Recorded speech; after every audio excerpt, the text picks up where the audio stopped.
name is Renee Carr, and I will be talking to you today about using social and emotional learning in the world language classroom. First, I'd like to tell you a little bit about myself. I am a French and Spanish high school teacher in Fairfax County Public Schools. I'm coming from Prince George's County Public Schools. I recently finished my doctorate at George Washington University, which I wrote my dissertation on social and emotional learning. And my doctorate was in educational and administration and policy studies. So first, I'd like to address why social and emotional learning matter. Why is it important?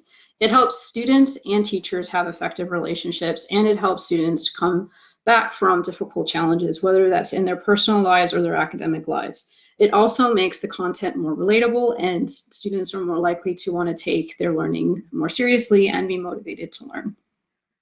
They also achieve higher results, both content-wise and with their grades.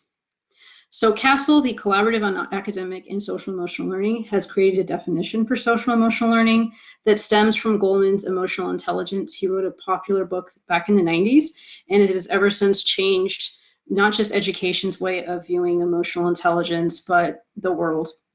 And so social emotional learning is self-awareness, self-management, social awareness, relationship skills, and responsible decision-making. And SEL does stem from that emotional intelligence theory. It can have a lot of positive impacts, both for teachers and students. So questions to ponder is, how would you see, feel, hear social and emotional learning take place at a school if you're an educator? I would say from my own personal experience, I would see students actively engaged in their learning, not staring at a smartphone, but actually participating live and actually being in the classroom and not roaming around hallways. If you see students who are happy, smiling, or as well as having positive interactions with both their peers and their teacher. They could be jokes or just a positive environment in general. So what are some behaviors or comments that would convince you that a school's social emotional learning is strong or weak? So if students are not engaged in their learning, if they are having not actually being inside the classroom, they're not motivated to do the work, then you would see a lack of that social emotional learning taking place. I have an example here of some norms that you can create in the beginning of the year. In the higher levels, you can do this in the target language. There's also something called a class contract that I really like to do at the beginning of the year and have each student sign it. It is through the Yale Center for Emotional Intelligence. Basically, you pass around a mascot. From my last school, it was a tiger. And you have the student speak, and when that student is holding that tiger, they're the only student that is allowed to speak, and we respect that. We set the norms at the beginning. I asked them 3 questions. What are some ways you want to feel in the class? What can we do to change it? And also, how can we support one another? So what can we change if we don't like the way we feel, basically? And so a lot of students say they want to feel accepted, listened to, respected, happy, engaged. And some ways that we can help each other, it could be just through being there for one another, talking to the teachers when there are issues in the classroom, whether that's with their peers or with the content. So these are just some ways in the beginning to set the norms in positive ways. If we have to check in after vacations, with whether it's just a form that we're checking in or perhaps a quiz, depending on context, just reviewing too. If we see a student not actively following these rules, we can point them out.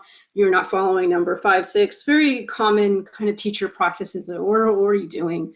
But there are ways to create the rules together. You can actually do I've done both the class contract that I was describing as well as setting up the rules at the beginning of the year and holding the students accountable through those classroom rules that you create together. That will really help through the rest of the year.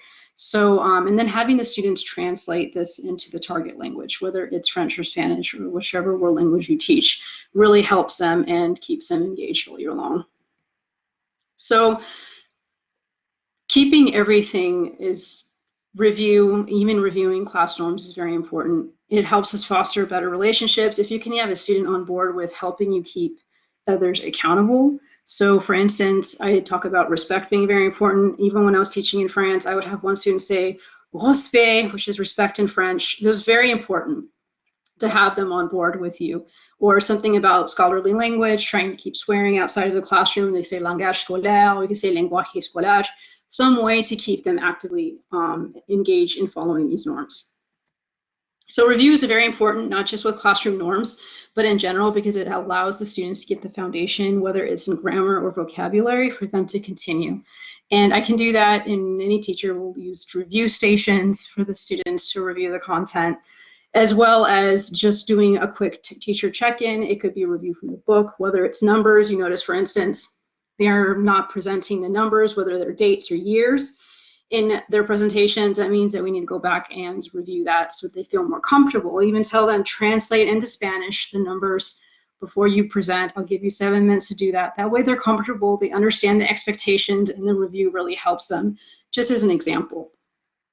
I also like to do review with paper clocks, anything that's interactive. Role plays are a big way to do that. So there's many ways that we can do review activities. Seek feedback from your students. This is extremely important. I do this now through Google Forms. Before I would do it on a piece of paper, but it really helps me to have that kind of live, adaptive teaching style with them. So here are some questions I asked from a student survey. Do you feel that the goals for learning are clearly communicated to you? In the classroom, you would see that on the board. In this learning environment, it's going to be in our LMS, like Schoology or Google Classroom or Canva, whichever we're using. Do you know the purpose of our lessons? Are procedures and instruction easily understood?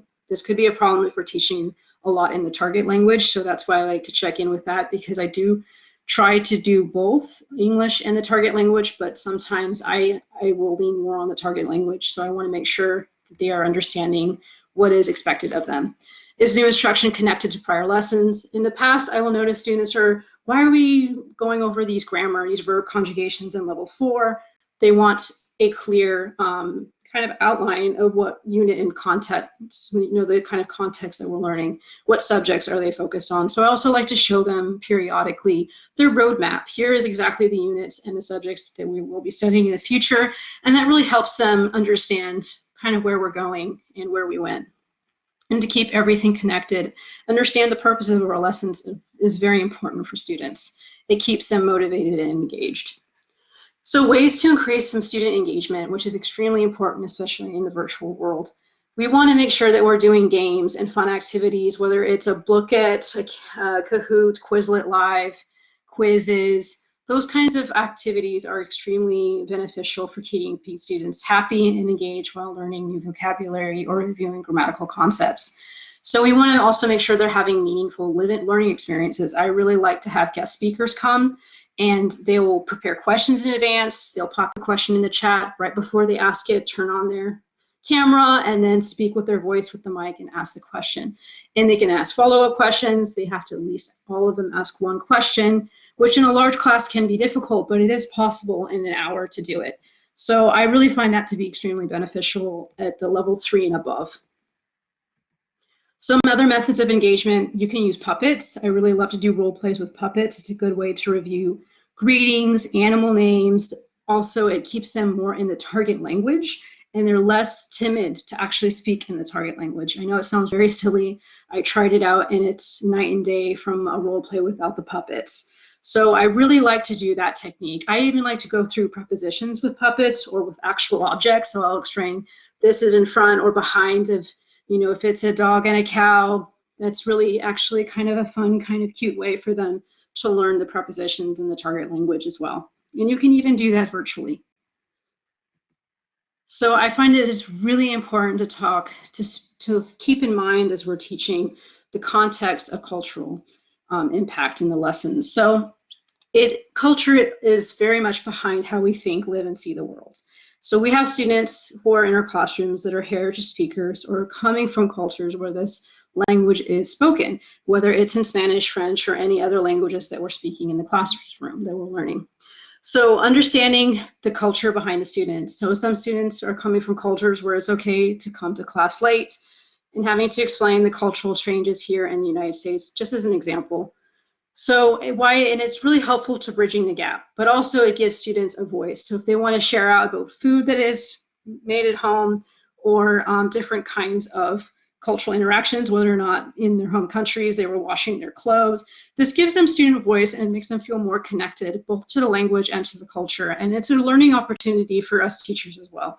I'm learning so much about students who lived in Switzerland, were born in Madagascar, or students whose families are from Egypt and Morocco in my French classes right now. But I also have students on the Spanish side who are from El Salvador, Bolivia.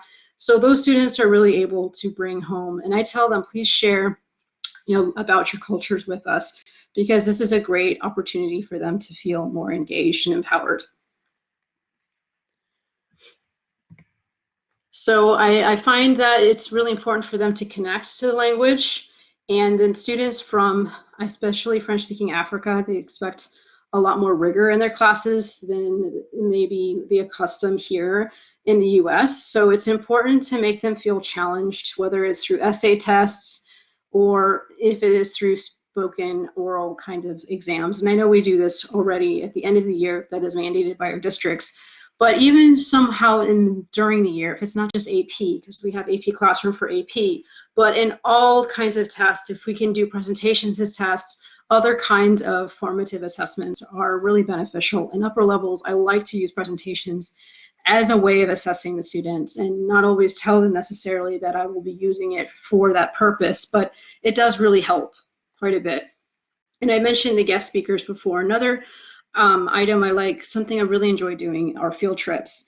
And there's one field trip in particular I did with Embassy, it's an organization related to the French Embassy called Alliance Française. And that was a really great way. I explained directly to them, I have a lot of students from French-speaking Africa, can we make it more relatable to them and not just about European French? And that really, really helped quite a bit to connect to them. And it was a great opportunity for us to take the bus into DC, see Embassy Row, and walk around and have croissants and visit the library and check out and see that they have the opportunity to check out French books.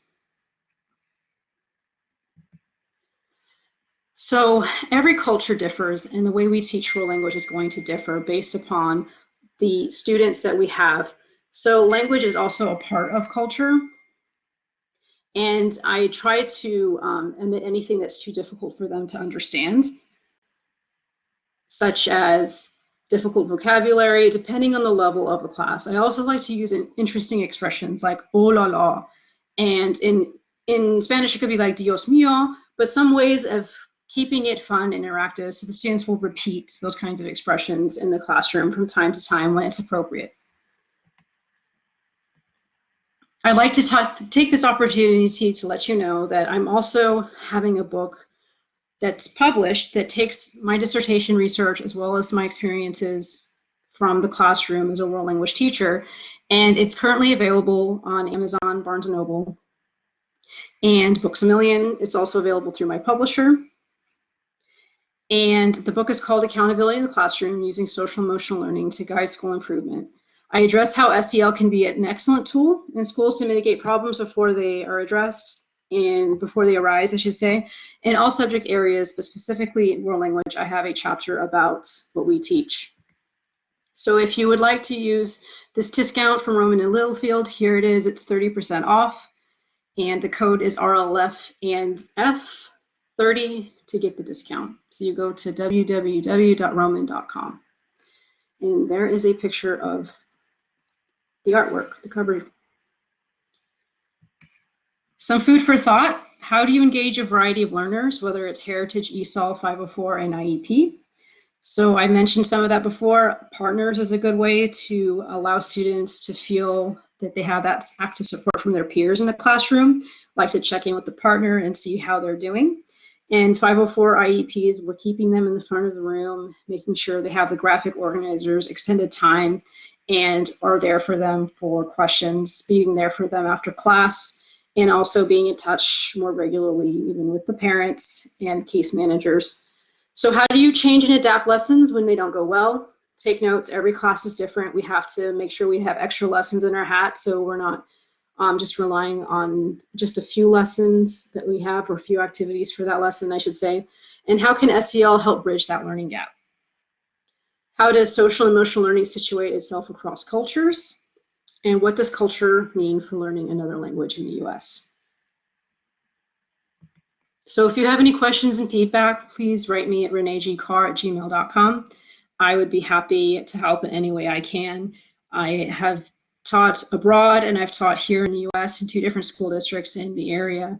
I would be happy to collaborate with you in any way. I teach Spanish 2, French 2, French 4, and AP French right now, but I've taught all levels of French, and this is my first year teaching Spanish, and I'd be excited to learn more from you and to collaborate with you as well.